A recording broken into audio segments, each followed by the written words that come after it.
So hello, my name's Rob and this is Cattle Rabbit Scale Model Studios, and if you get yourself down to your local GW you can pick up this awesome Saurus warrior as the free miniature of the month.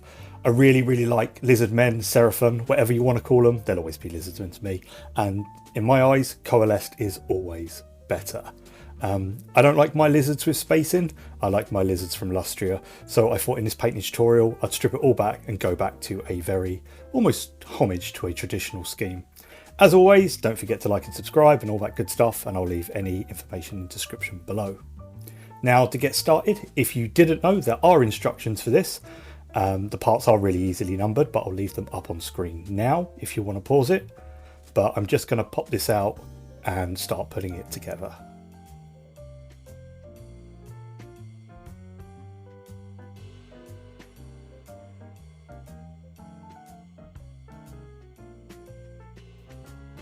Now, something to just be aware of when you're building your Saurus warrior, there's a few little contact points that just line up where the pieces would actually go together, and if you fail to shave them off, it's not going to sit flush. So things like along this spinal column here, there's a contact point just at the top, and you're just going to need to take that off so everything sits together nice and flush. Do take your time with putting this miniature together, and do be careful as there's lots of spindly bits on it.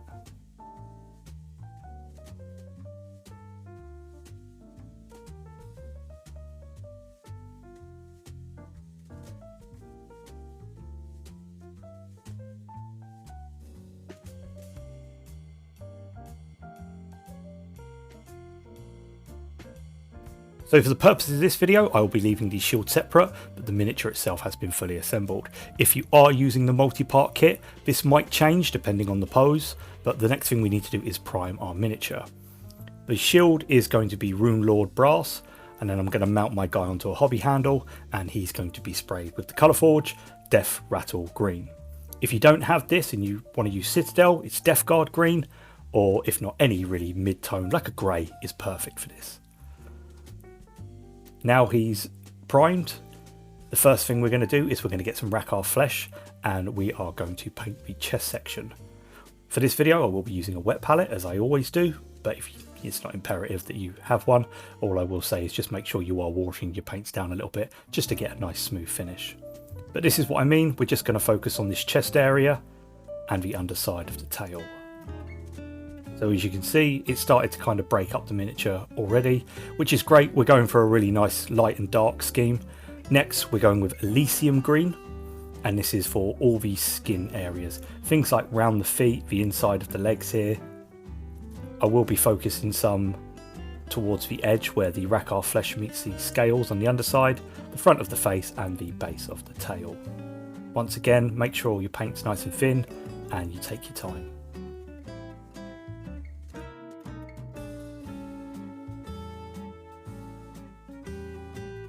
Now he's looking a little bit brighter. What I'm also going to do is water some Elysium green down, almost to like a wash consistency, and I'm just going to add some to some of the recesses on the body.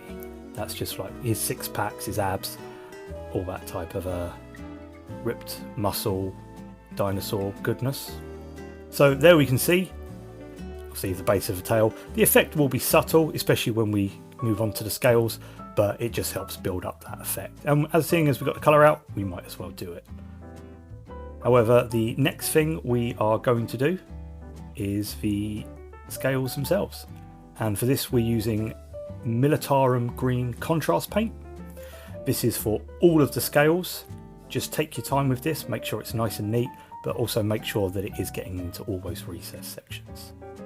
Things like the cracks and stuff like that. Now we've got that really cool dark bit on the top.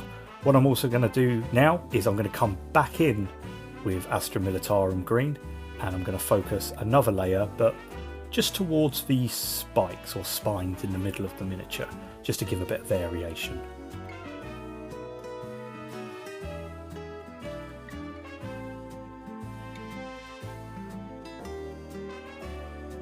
So there we can see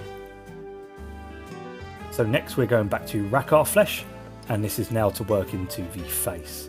Obviously originally I was going to leave it green, but I decided against that. So what I'm going to do here is just round the face, the underside of his throat, the chin, and the kind of nose eye area, just to give that effect of softer tissue.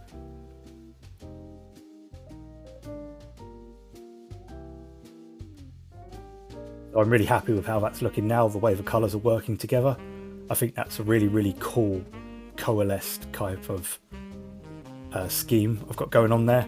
So what I've decided to do next is finish off the skin, and what I'm going to do is I'm going to mix some Screaming Skull and rakarth flesh just in a 1-to-1 mix with a little bit of water, and I'm just slowly going to work around the ridges and things like that on the pale skin. Let's call it the pale skin.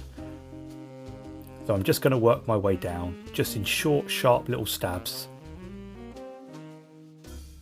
as you can see here, just highlighting that nice soft skin we've got.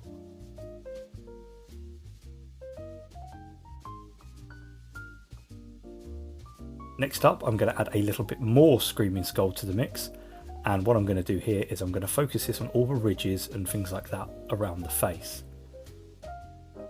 I've always said faces and bases are the two most important things when it comes to a good tabletop standard miniature, and this is what we're going to focus on, as that's what's really going to take the brunt of the attention. So that's pretty much all of the pale skin complete. We've got that lovely green kind of recessed tone with that lovely pale skin, which is really cool. So next up is back to Elysium green, and all I'm going to do here is just neaten up around any splodges and mistakes I've made around the scales. He's kind of got these odd little patches on his arms and legs that sometimes can be a little bit difficult to work out where they are. I find in that regard it's better just to slap a load of contrast over it and then neaten back up afterwards. So next up, it's ogryn camo. Once again, I am going to apply this to some of the higher ridged areas on the skin. If you're not sure or you're not feeling too confident with it, you can do a 1-to-1 mix with Elysium green, but effectively all I'm going to do here is just on all the raised sections, I'm just going to little lines layer in just to brighten that skin up.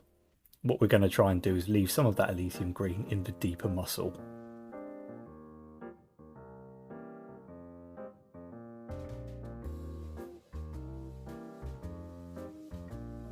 That's pretty much all of the green skin complete. Next up, it's Screamer Pink, and what I'm going to do here is I'm going to paint the entirety of his mouth and his eyes. Now that's done, I'm going to come in with some carroburg crimson, and I'm going to wash this into the mouth, and I'm also going to add some round by the eye sockets and just to some of the extra little folds that he's got round his skin.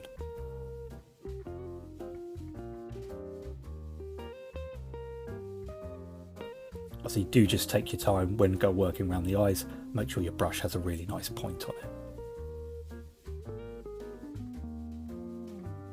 Next up, it's ushabti bone, and this is for all the claws, spikes, nails, that type of thing that are scattered around the miniature. I'm also going to do runelord brass. This is for his little dangly tokens and his armor panels, and then mephiston red. This is for all the rope type of bits that are holding the armor on. As you can see here, they've all been completed and it's really made the miniature come to life. If you wanted to, you could probably leave it here. However, we're going to push it a little bit further with some agrax earthshade, and what I'm going to do here is I'm going to wash over all of the bits we just completed. That's all the ushabti bone, the nails, the spines, the spikes, any armor panels, and the red rope that are holding the armor panels on. So I've also washed over the shield here, and as you can see, you know, we're getting on quite quickly now. The next thing I am going to do is I'm going to brighten up the spines back with ushabti bone and then give them a fine highlight of Screaming Skull. Now that's all completed, there's only a few more steps that we actually need to do. Next up, it's akhelian green contrast, and this is for like the indentated pattern that's on the shield and the armor panels that are on his side of his legs and the main bit of his sword. I really like akhelian green over metallics. It gives it a very good, almost jade effect, which is a great way of simulating jade weapons, which obviously like the Seraphon and all Lizardmen are pretty well known for. So there is our guy, looking pretty angry actually. I think this is a really, really cool model. I had a lot of fun putting this together. All that's left to do now is pop his shield on. And then what I'm going to do is, using a very small dry brush and some Elysium green, I'm just going to very gently brush over these scales. And that's it. That is our Lizardman complete. All in all, this is 12 paints. It's a little bit back and forth, but I reckon I could get one of these down in an evening after doing 2 or 3 of them. I think this is a really cool miniature. Once again, I love the miniature of the month, and this one's been absolutely a joy to paint. But yeah, that's it for me in this one. I hope it helps you get your coalesced miniatures on the table, and I'll see you all next time. God bless and take care.